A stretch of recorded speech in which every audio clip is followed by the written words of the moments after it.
Hi, I'm Samantha. Thanks for dropping by.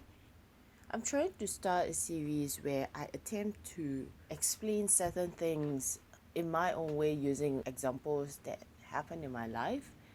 Because I get asked questions a lot in real life, and I feel that these questions are repeated.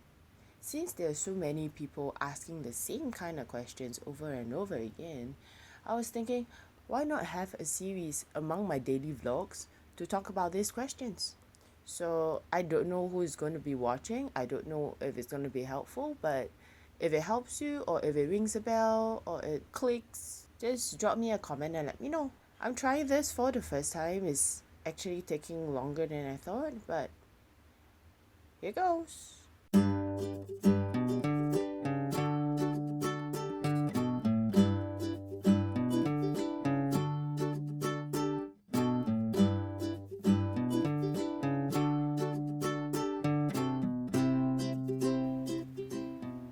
Oh my god, you and Daniel work together? Are you serious?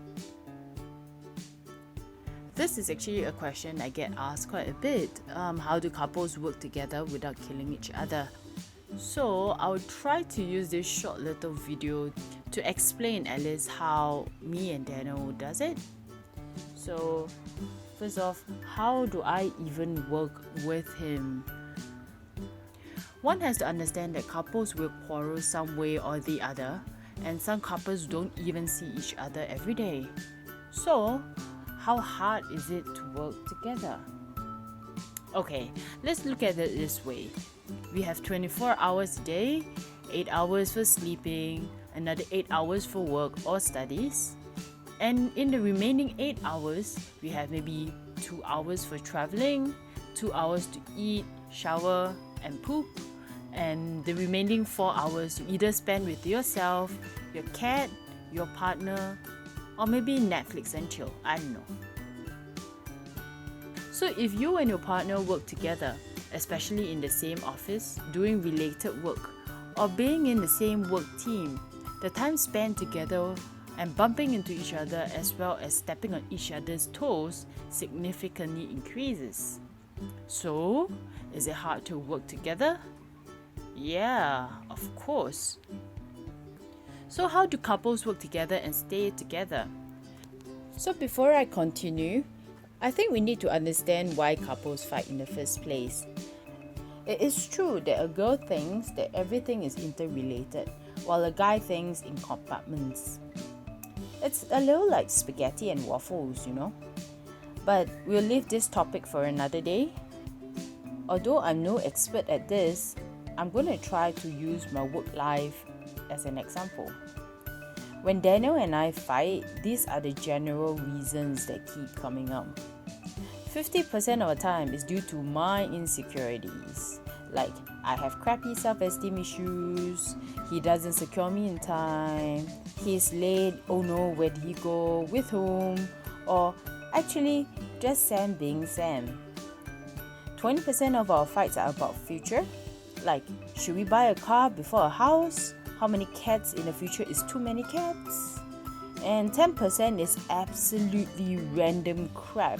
For example, getting caught checking out someone else's abs or bums, or your fried chicken looks better than mine, kind of crap.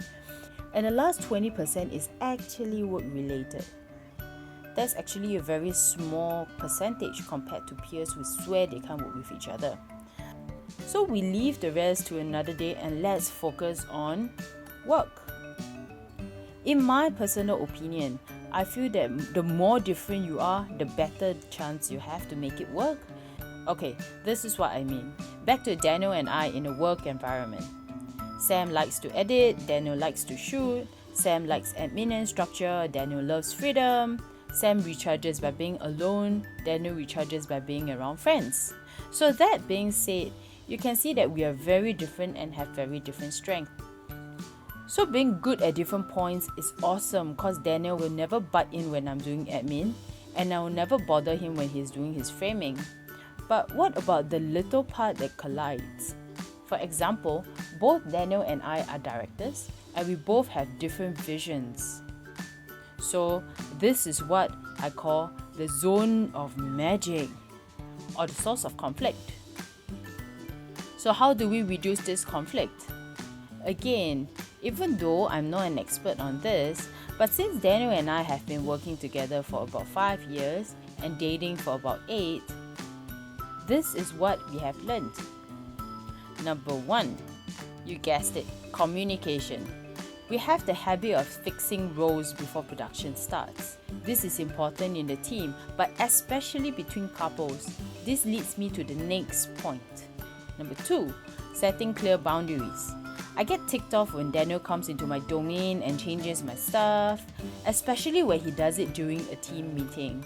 It's very rare, but it happens. For a guy, he thinks he is doing the right thing by informing me what is wrong. But in my mind, again, this is Sam being Sam, it will sound like, "Hey, do your job. You sure you're good enough for this?" All self-doubt and insecurities do come. So setting clear boundaries reduces this from happening. Yes, it takes practice, but it is worth it, trust me. Number 3, knowing each other's work phase. I'm generally a very happy person. This is my normal phase. If you see me on a train, this is the phase I would have. But I have a very terrible work phase.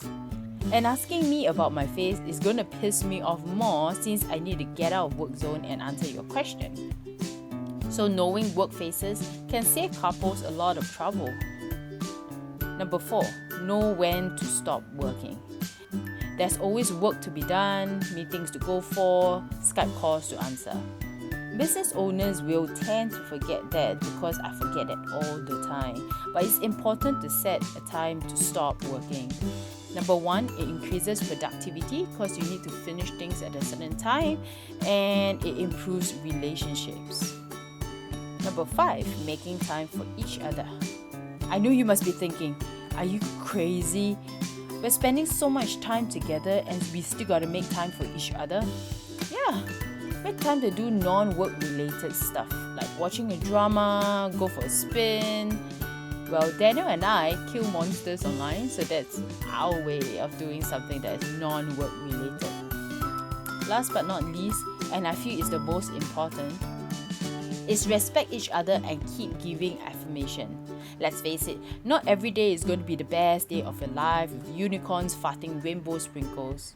So on days when it's not all that fine, be there for each other.